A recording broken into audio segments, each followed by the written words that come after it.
Good morning. It is time. Have a seat.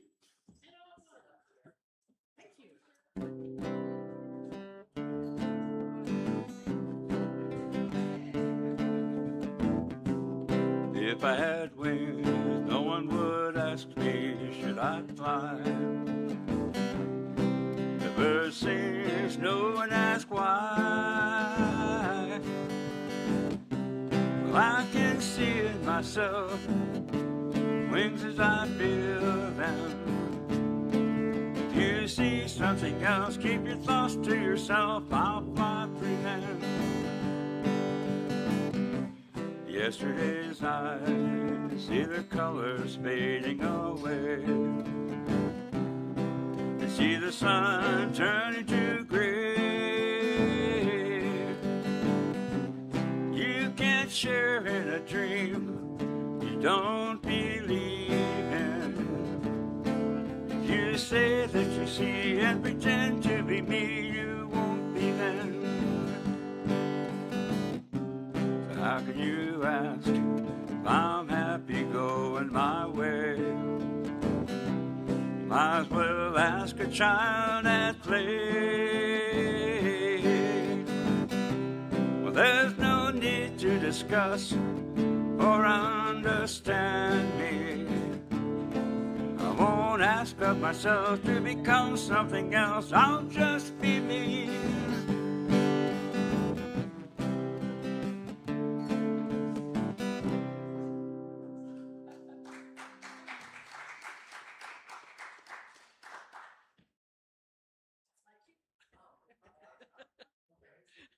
Good morning, everybody. It's nice to see your happy, smiling, some tired faces. Did everybody get enough sleep? Yeah, me neither. There's a few of us that kind of overdid it yesterday, but we're here virtually on the cameras, which are up here. Okay. And we're actually out of the other building like 99.5%. So we're officially here at 901 Shelby, and anybody is welcome to come. Thank you, Mark and Renee, for the music that woke us up. We appreciate that. So, first, I'm Jane Kercheval, and if you don't know that, we'll talk later. Join me in a big breath.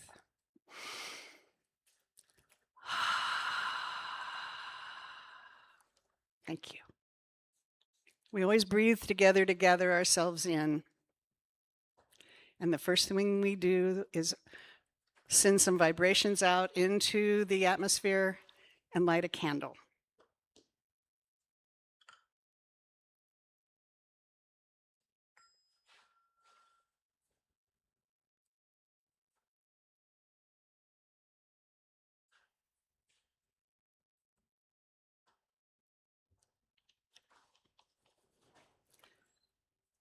Sometimes we have a habit of sending our thoughts into the past where we wish we could change something that's happened. We actually can't. Or we send our thoughts into a future that we wish we could control, and we can't. So we want to make sure that we are fully here together in this place and in this moment. We breathe in right now to gather all of our thoughts to the just now moment, knowing that whatever it is that distracts us can wait. We breathe to gather ourselves in so we might be about the task of this moment, right here, right now, the task of building church together. Each Sunday, a flame is kindled. It's a visual reminder that there is something within each of us, something eternal. We call it the light. Call it whatever you choose, but we call it the light here. And sometimes that light feels a little dim by the goings on of life out there in the world that we're experiencing. We gather ourselves together to have that light rekindled. Sometimes it's kindled by what we receive from someone else, and sometimes it is kindled by what we share with others. I'm super glad that you've all chosen to begin your week in this way. Again, good morning and welcome. Now, if it's comfortable to you, say hello to the folks around you. If you choose to get up and wander around and say hi to new people, it's not necessary to do hugs, but you can smile, give a wave, and welcome each other. So now's your time. Online, use the chat option. We are now broadcasting live. We've got our license back.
For the people online, we've got folks back in the back getting coffee. So know that if you show up in person, you can get hot coffee here, decaf and regular. And I think hot water too. Am I right, Mark? And tea. So, and Betty's going to adjust the thermostat because some of us are putting our coats on. The air coming out of here is nice and cool. Yeah, we don't want it 68. Whatever we set it for, it gets colder. Although I know some people really like it. Yes. Well, for most of us, so we can have it up to 70, right, Jay? All right, we're good. Yeah. All right, we've got 4 people trying to figure out how to adjust the thermostat. The buttons on the right that push arrow up. There we go. It makes it stop blowing the cold air. Does anybody this morning have announcements they want to make? Miss Betty does, the president of the board.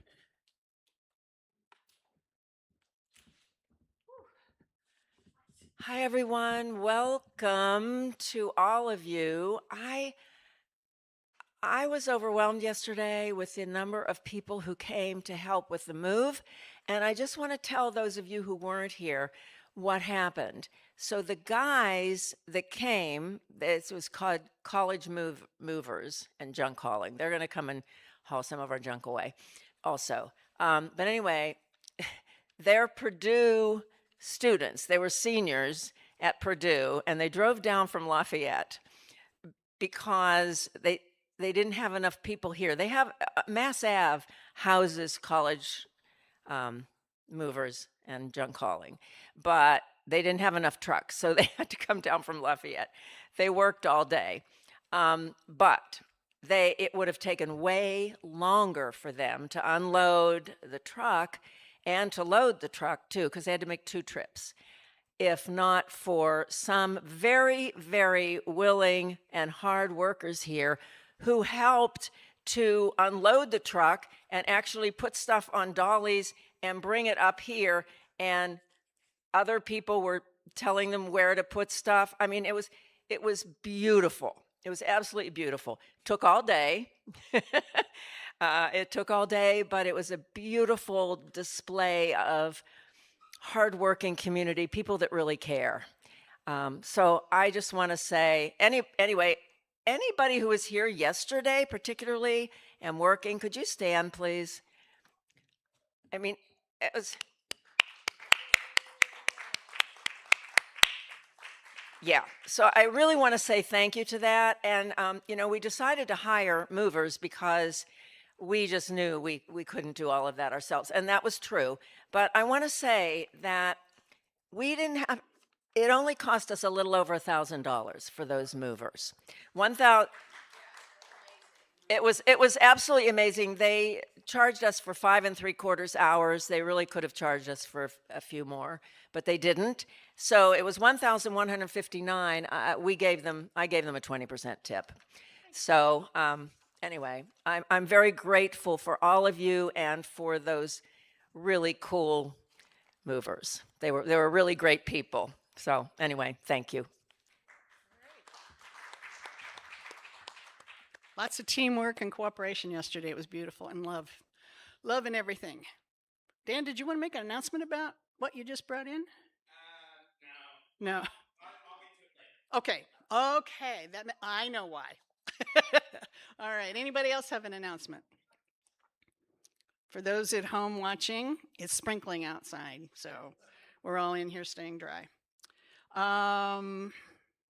Today is First Sunday, which means brunch.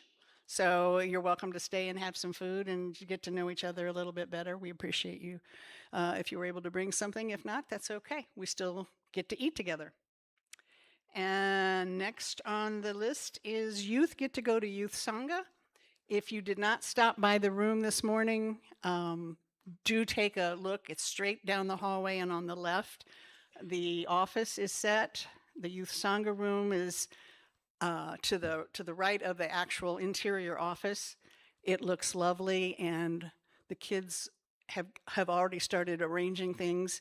Miss Tilly informed us as she was placing the softies that she color codes. So Cheryl mentioned that she could work at Goodwill if she wanted to. So it looks really lovely back there, so make sure you check out the kids' room. All right, we're ready for another song by Mr. Mark and Renee, and then meditation and prayer from our own Heather Davis.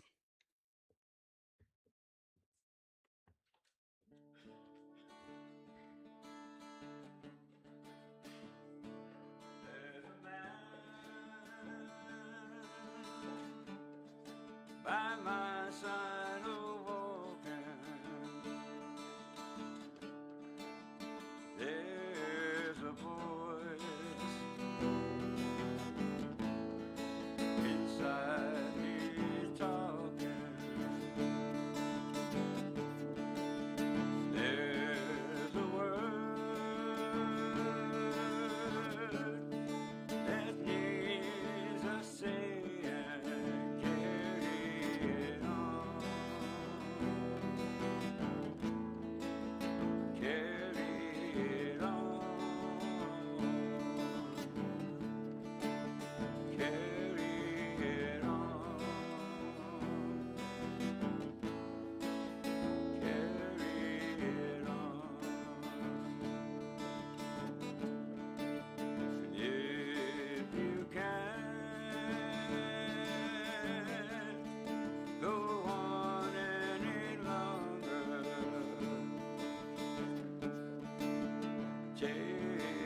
a hand,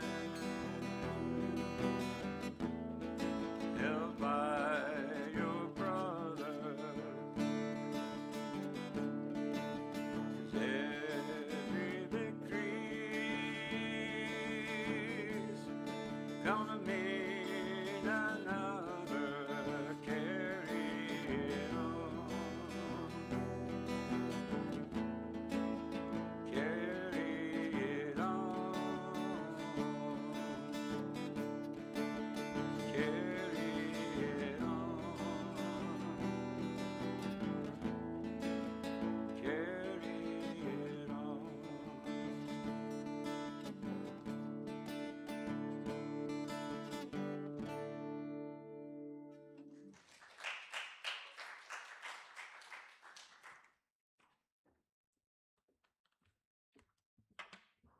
Good morning. At the Church Within, we meditate.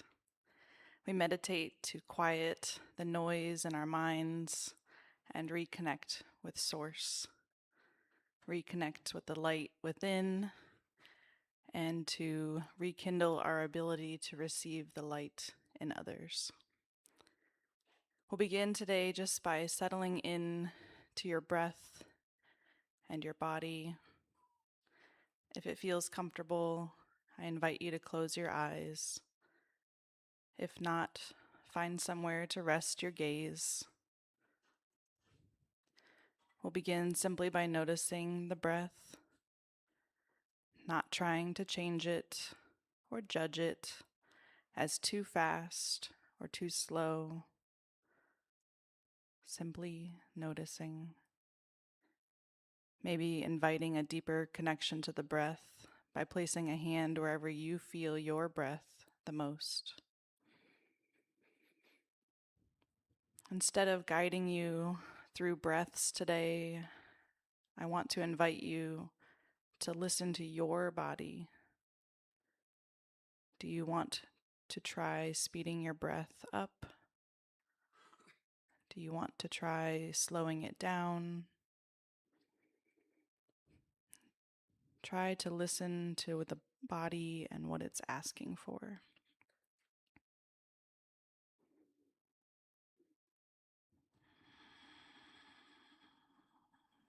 This morning, we're going to go on a walk. So I would invite you to imagine that you're pulling into a parking space, getting out of your vehicle, grabbing a blanket, and imagine yourself walking toward a tree line. Looking down, you see a path guiding you toward the trees. All the while noticing the warm sun on your skin, the fresh air touching your skin and hair. Just continuing your breath in and out. Noticing how the shadows change the closer you get to the tree line. Noticing the sounds of the birds, the trees rustling. As you continue to breathe in and out, you transition out of the open space and into the woods, following the dirt path ahead of you, winding in and around the trees, continuing to breathe in and out. Maybe you notice your hand brushing against the bark of a tree, the sound of some snapping twigs under your feet. Noticing how your body breathes a little easier in this space. Noticing how your defenses come down just a little bit. And as you continue to walk, you notice an opening up ahead. As you continue to walk and breathe in and out, you make your way toward the opening. As you arrive in the opening, you take it in, noticing how the sun is a little brighter in this space, the temperature a little warmer, feeling that shift in your body. Laying down your blanket, you settle into a comfortable position in this nice, wide open space. Feeling your opening mind and opening heart mirror this open space. As you continue to breathe in and out, you are joined by a friend. You know intuitively that it must be a friend because you don't feel worried or startled. In fact, you notice you feel more at ease, at peace. Quickly, you discover that that's because this friend is your future self. Wise you has joined you in this open expanse nestled in the woods. Taking in this moment, you reflect on the opportunity to have conversation with this wise version of yourself. Thinking of a question you might have, something that you've been wrestling with, something you've been feeling burdened by. You take this opportunity to ask wise you what you might not be noticing or what you might take into this experience. What would they have you know?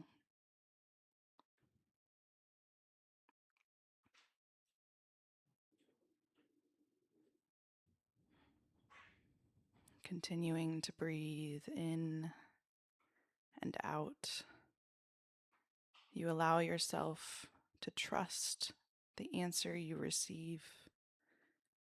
Our minds want us to hear words, but maybe you take a moment to notice if you received an answer in your heart, a shift in a feeling, or maybe in your body, a release of tension, a change in position. You can trust this response. Take one last moment just to receive any additional encouragement, wisdom, permission from this future you.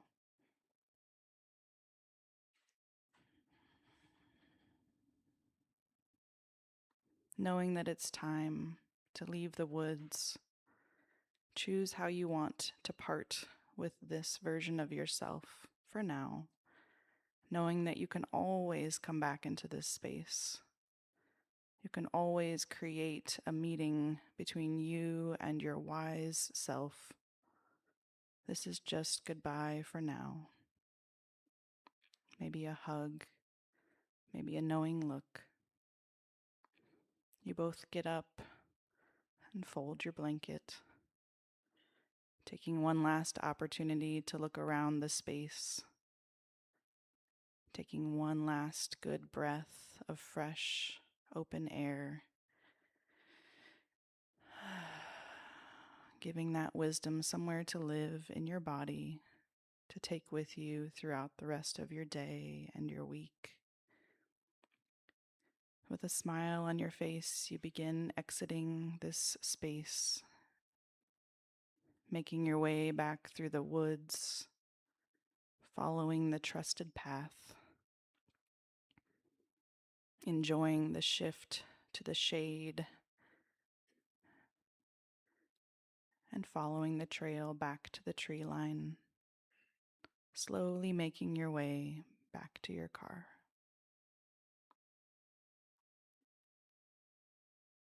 Continuing to breathe in and out.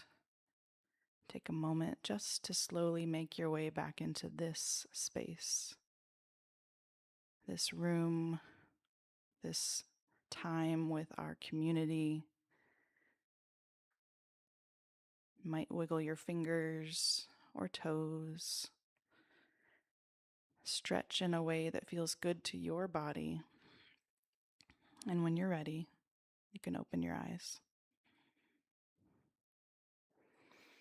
The Church Within was founded on prayer.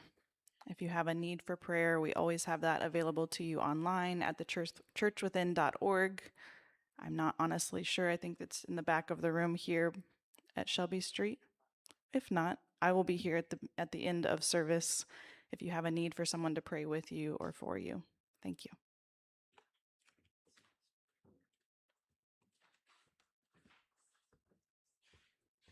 Thank you, Heather. That was beautiful. I'm going to make a suggestion. During the coming weeks, if you feel a little tense or overwhelmed by the moment, tune in to the Church Within on YouTube and find today's message. Fast forward to that meditation and sit with it again. And even as it ends, and she talked about us being here with community, we are always with each other. We are all one. So that meditation will help you center anytime, any day. So now we are ready for our new part-time spiritual speaker, Mr. Danny Stringham Markey. Welcome.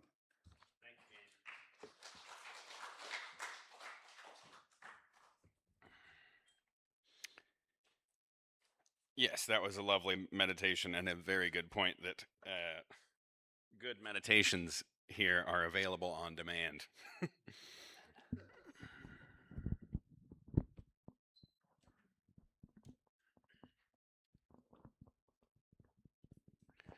This is a reading from Ursula K. Le Guin.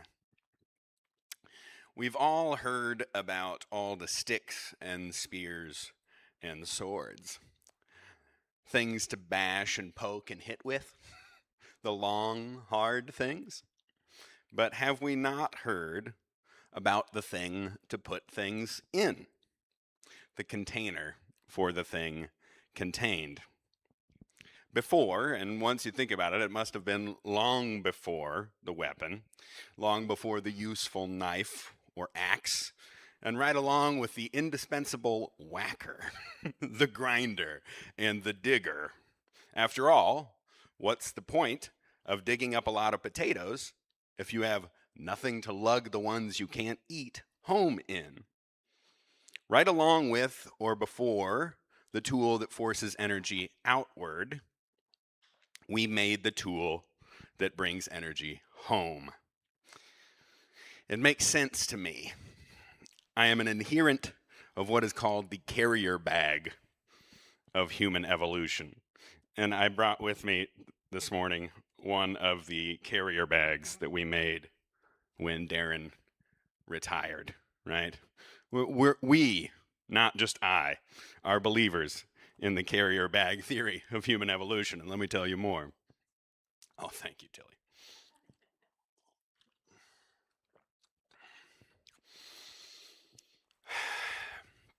I want to begin this morning with a question. It is a question that I have not been able to set down.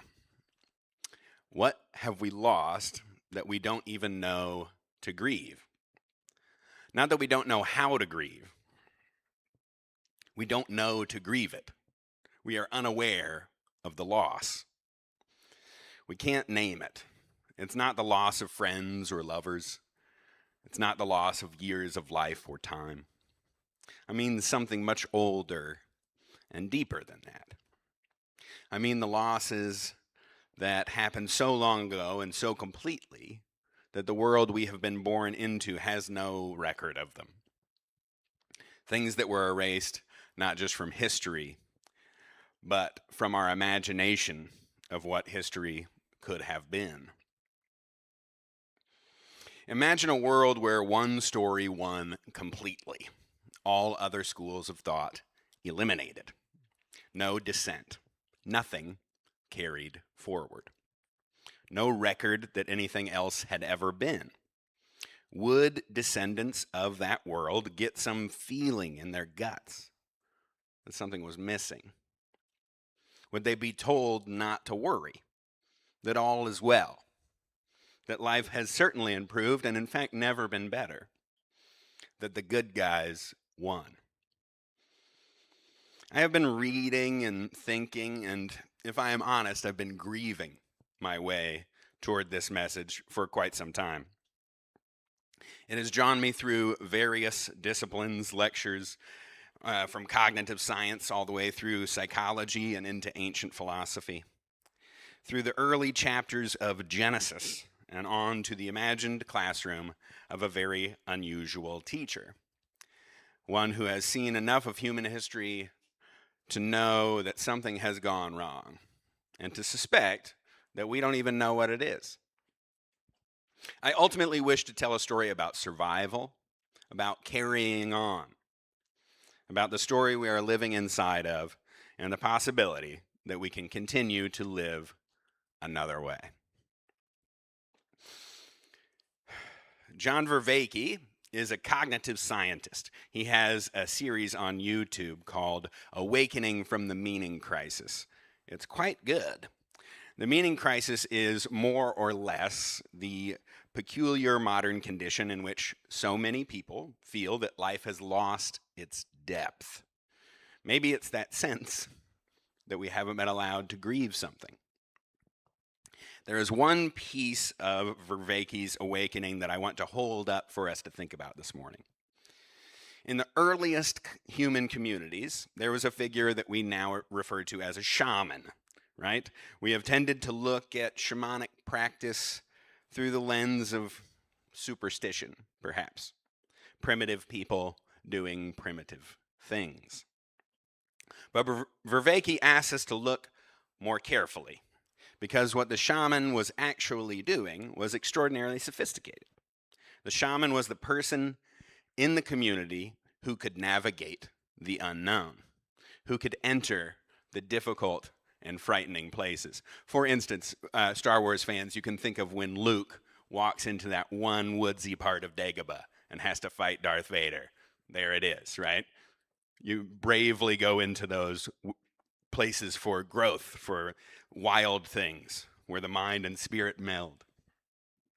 A shaman can go into those places and come back, maybe not with lightsaber powers, but with certainly something useful.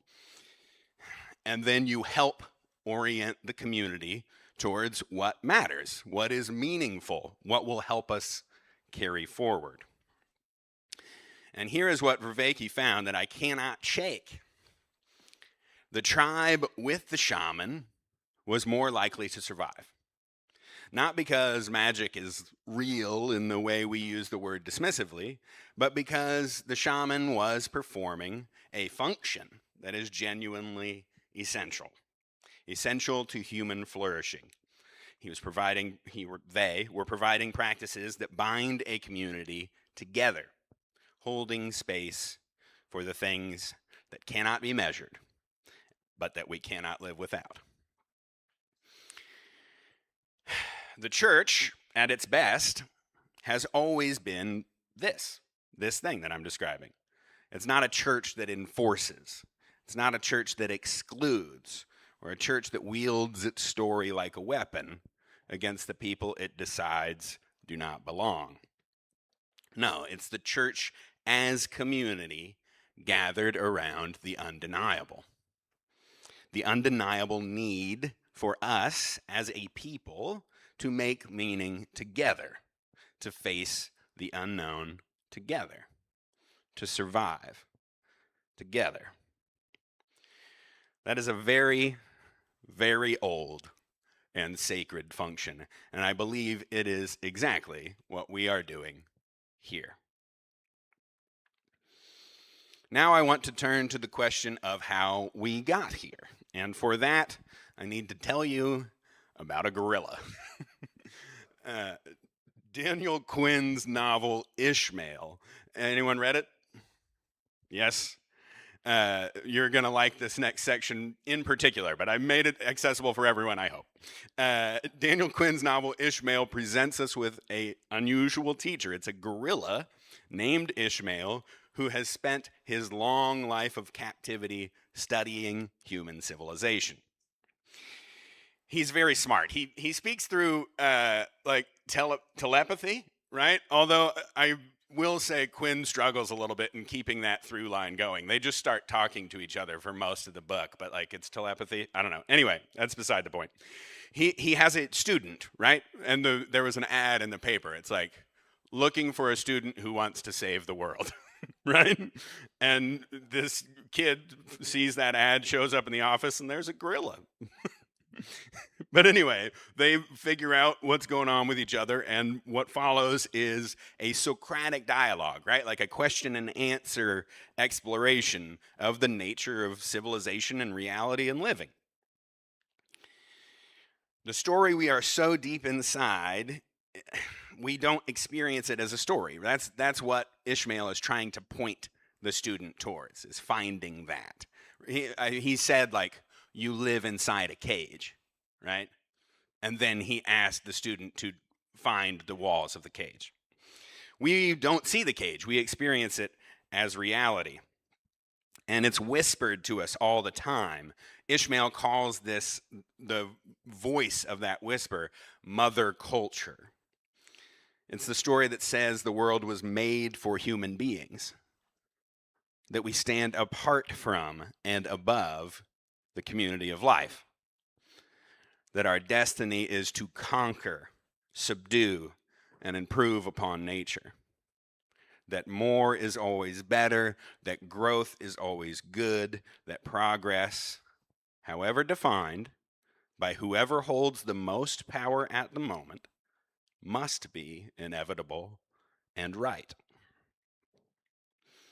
He calls the people who live inside this story takers.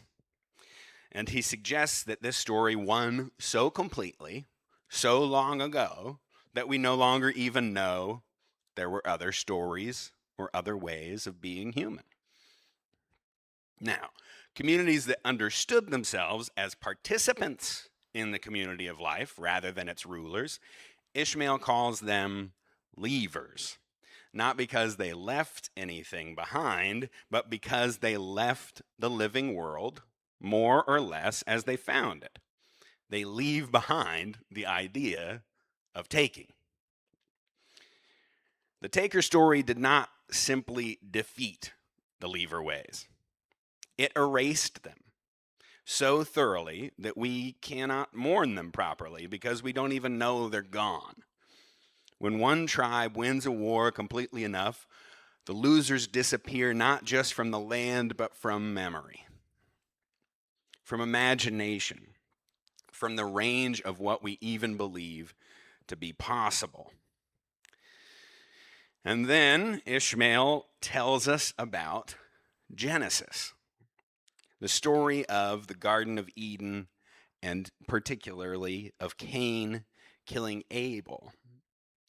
Ishmael says these are not taker myths of origin. It's not the origin according to takers. They are not written by the victors. They are leaver lamentations. They are the grief of a people watching something be lost.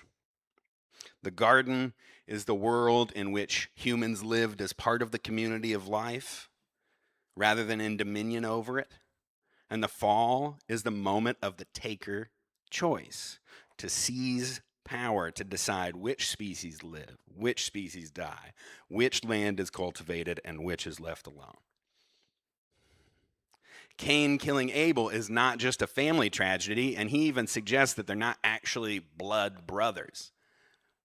But it is a family tragedy in the community of life, right? But it is also a farmer, a cultivator, killing a herder, a taker, eliminating a leaver.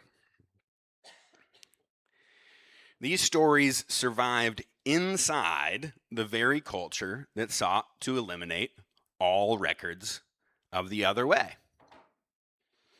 And when we learn to read the story like that, there's something truly holy in it. It's a small but stubborn and inexhaustible light kept burning in the dark. May we carry that forward. So from the ancient past, let's come back to the present. Ishmael brings us there by telling us that our civilization thinks we're flying in an airplane we built, but we're actually caught in an exhilarating free fall. We all feel the wind rushing past us, and we're like, yeah, we're flying. This is happening. We feel the speed of our acceleration with gravity, and we call it progress. And when the ground comes into view, when the threat appears, the voice of Mother Culture reassures us. Just pedal your pedals harder. Just try a little harder, right? We're all in this thing together. Don't question the aircraft. It was built long ago. It's very strong, right? Only question your willingness to work. The system put you in that seat and it's good. Sound familiar? We see versions of this everywhere. In the political movements that offer the restoration of some dominance that was never as golden as advertised. It's new takers threatening new leavers. We also see the falling plane story in the technological utopianism that promises we will outrun every consequence of the story we have been living. It's not the ground that's approaching, it's just another bluff. Once our civilization clears this hurdle, smooth sailing into the artificial future. But see, every age invents a new story that promises that the limits don't apply to us.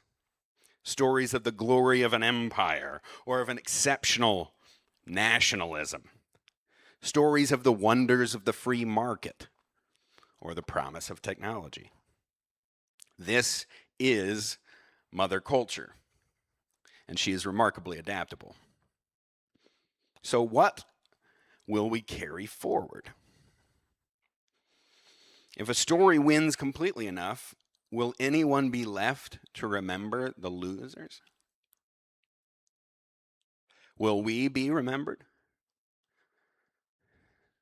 Will the things we loved and made and reached toward together leave any trace in whatever comes after? I sit with these questions and I must admit I don't have a clean answer.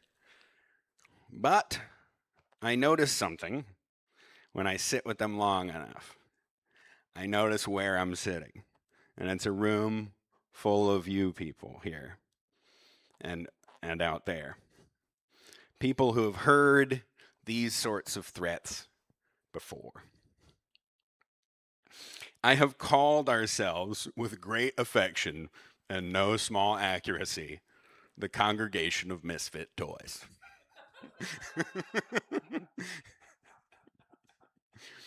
Do we remember that island of misfit toys from the Rudolph claymation, right? All cast off for one reason or another, right? But gosh, they're silly and adorable. That's us. It's, shall we say, theologically serious. The people in this room come from all over. People watching online, you come from all over. We've been rejected by a dominant culture deciding who belongs and who does not. Some of us were told by institutions that claimed to speak for God that God did not want them. Some watched an entire generation, lovers, friends, artists, and community makers, die to an AIDS pandemic while Mother Culture looked away, or worse, called it justice. Some built lives and families and neurodivergent ways of being human that the approved narrative simply has no category for. We were made to feel that the failure was ours.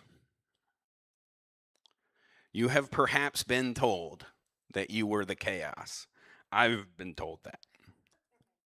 We were perhaps told that we were the problem the story needed to correct, to contain, or even to erase. But look where we are. We're the Congregation of Misfit Toys. We're here, right? We survived.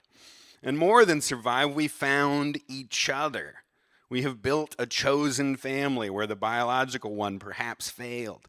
We have developed rituals of care and mourning and celebration when the existing rituals supposedly had no room for us.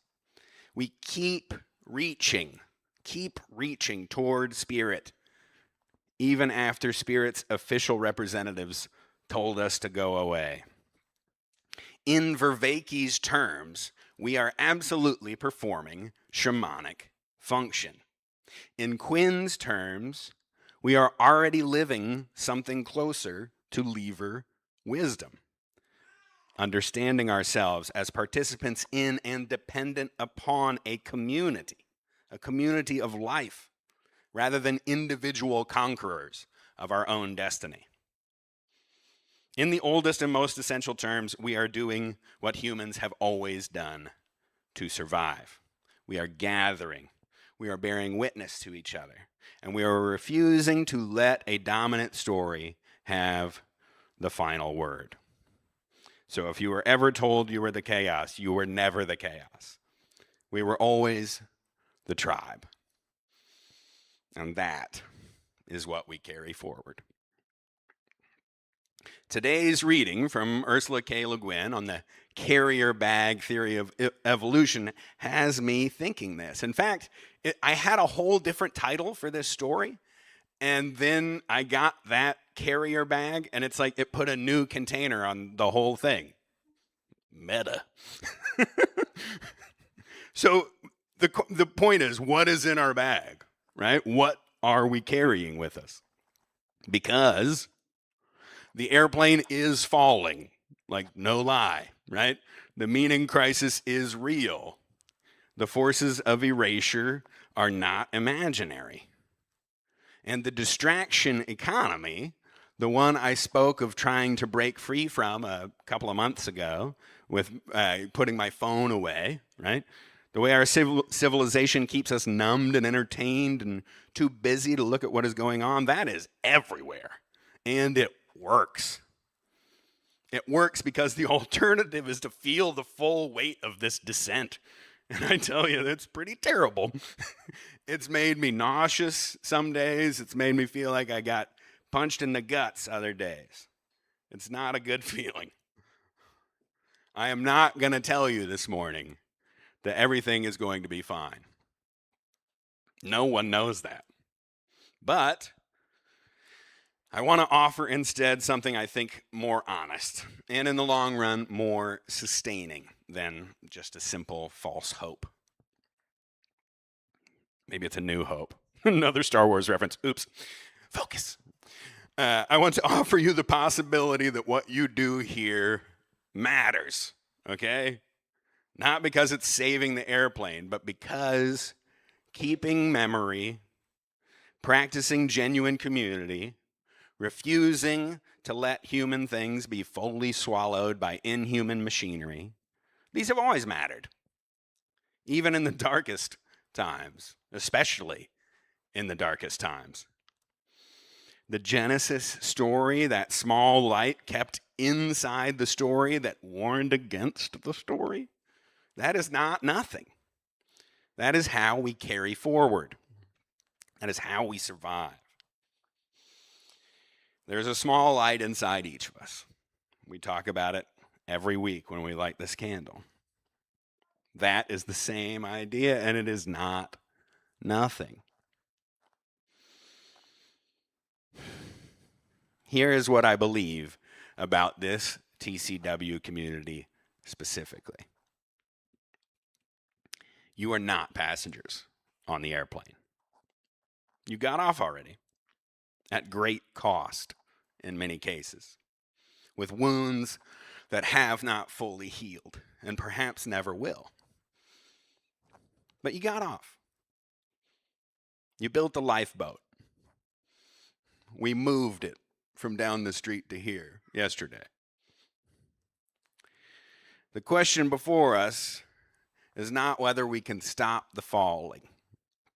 The question is, what do we have in the lifeboat? What do we keep? What do we teach? What do we refuse to let be erased?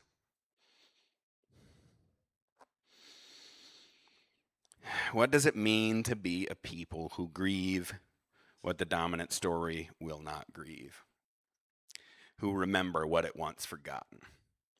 And who keep carrying the reality of spirit in community? Of all people, holy. The holy community of love, where each person before you is worth more than any market value, worth more than any story about who is approved and who is not. Previous generations, they did their best. I talked about that last time. They have brought us here. We don't want to erase what came before us. We don't want to erase our adversaries and pretend it didn't happen. We want to extend grace to the entire enterprise.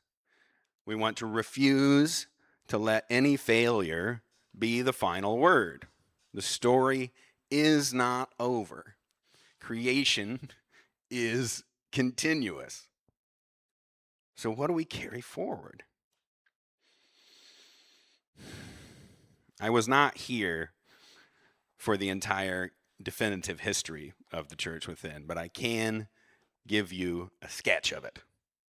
A sketch of the people who came here when other doors were closed, of the ones who carried the AIDS years in their bodies and their memory and their love for those they lost, of the ones who left religious institutions that had wounded them and somehow inexplicably could not shake the sense that spirit was still real and still calling.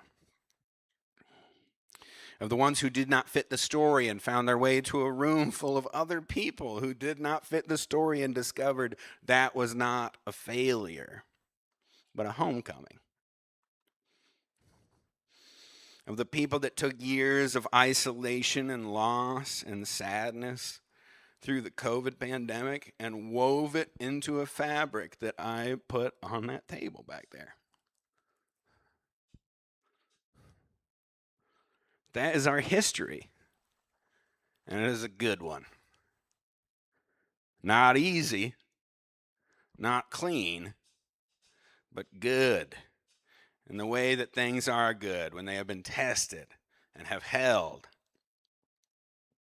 What we do next is ours to write.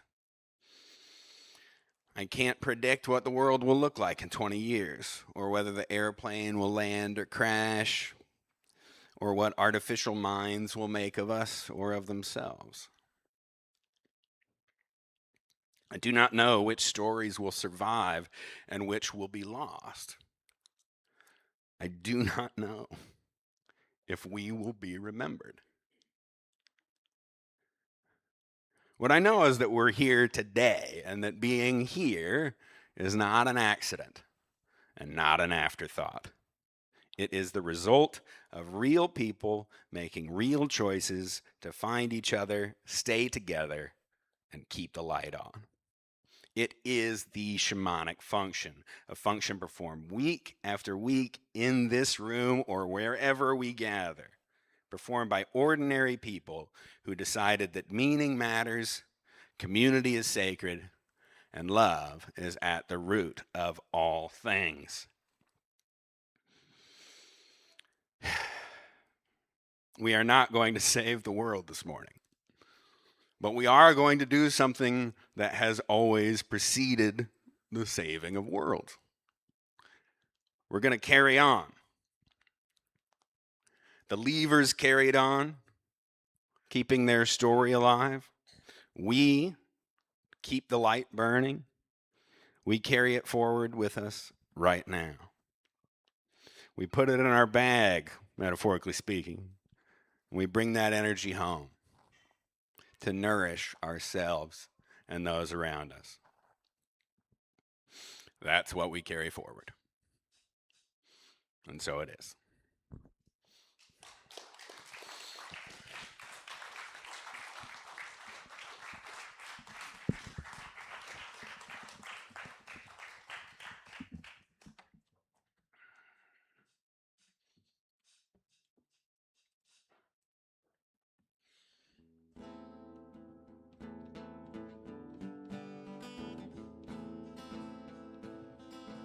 nice little towns keep coming round.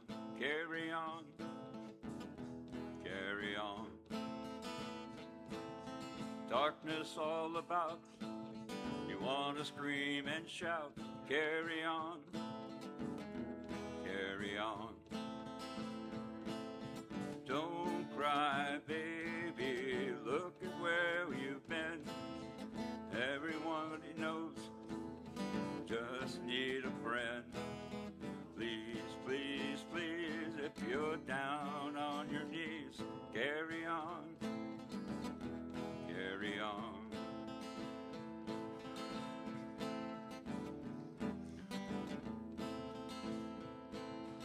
Your head is full of doubt, you can't figure it out.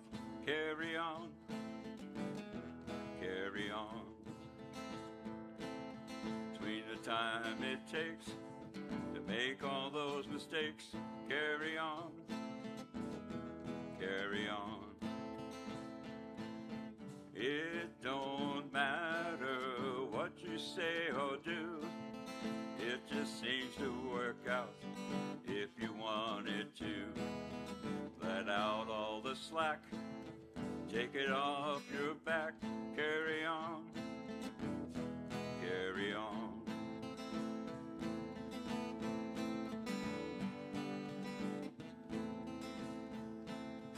Let me bend your ear, never shed a tear, carry on, carry on, carry on, carry on.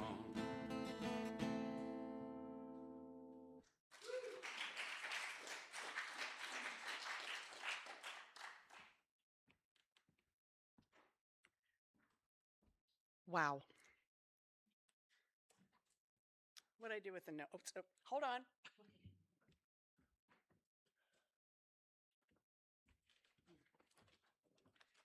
I don't know about you, but I heard a lot this morning that I want to take home and process, and now there's another book that I want to read. I started a new one last night. The Moon is a Harsh Mistress, and I'm like, ooh, some of that's fit with this, and so, wow, it all fits together. Are we ready with the next slide? Because it's time to have the offering prayer together. If you'll join me. Beloved divine, all that I am and all that I have comes from your limitless supply. I am an open and willing conduit through which your good flows. I share all that I have as you direct: love, friendship, prosperity, peace, abundance, and joy are gifts that I share and receive. Thank you, Spirit. Thank you, God. Amen.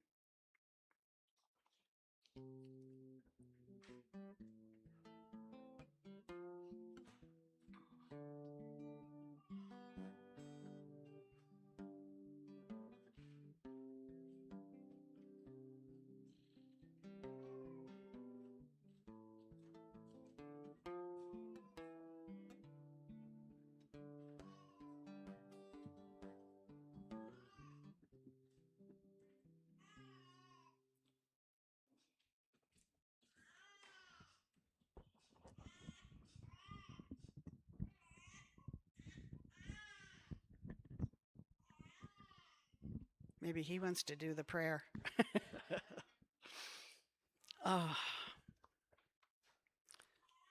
God, Creator, Heavenly Father, Mother, Spirit, by all the names we know you, we thank you for your presence here with and among us today and always. We are grateful for those who are able to contribute to this small community to help it grow. The monetary values that are given help us pay the bills. The physical showing up and giving of self help everything get done that needs to be done. And we are in great gratitude for all that everyone can contribute in whatever way, shape, or form. We are blessed to have each and every member of these toys available to share with each other. Let us use what has been given to the wisdom of growing and making the communities expand and serving this world in whatever way we can. Amen. And so it is. Thank you. And PowerPoint ready? We have a closing song. If you care to stand and join hands, you may. You do not need to do that if it's not comfortable for you. But we will sing together, and then we will have the closing blessing.